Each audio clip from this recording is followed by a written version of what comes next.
আসসালামু আলাইকুম। ২০২৫ সালে লেদাপেতা সবসহ কোরবানির ঈদের জন্য ছাগল কিনতে গিয়েছিলাম এবং চারিদিকে খড়, ঘাস, কাঁঠাল পাতায় ভরপুর ছিল। শেষ পর্যন্ত ছাগল কেনার গন্তব্যস্থলে গেলাম। মায়াও লাগতেছিল এবং কিনতেও হবে। তো সেই ক্ষেত্রে অনেকগুলো ছাগলই দেখা হচ্ছিল। তবে বাজেটের দিকেও একটু মনোযোগ রেখেই ছাগল কিনবো এবং বেশ কিছু ছাগল দেখছি, বেশ কিছু ছাগলই ভালো ছিল। মায়াও লাগতেছিল। তবে সবার মতো আমার মনেও কোয়েশ্চেন ছিল যে আমাদের দামাদামি করার কোনো সুযোগ নাই। হ্যাঁ, এক্স্যাক্টলি। তারা আবার ঝগড়াও করতেছিল। যাই হোক শেষ পর্যন্ত ২ টা ছাগল আমাদের বেশ পছন্দ হয়। আমার আর ভাবির দুজনেই ২ টা ছাগল কিনে ফেলি এবং আমাদের প্রাইজের মধ্যেই। প্রাইসটা আমি বলছি না। তবে রাস্তায় সেদিন প্রচণ্ড ভিড় ছিল। সবাই মনে হয় ওইদিনই কিনতে বের হইছে। বাসায় আসলাম। আল্লাহ যেন তাকওয়া কবুল করে। Thank you.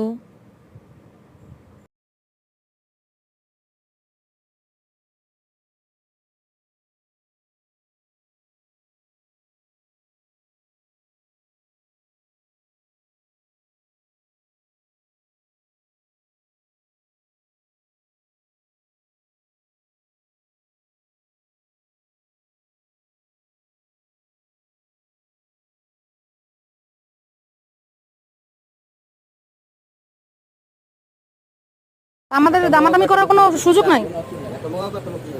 হ্যাঁ?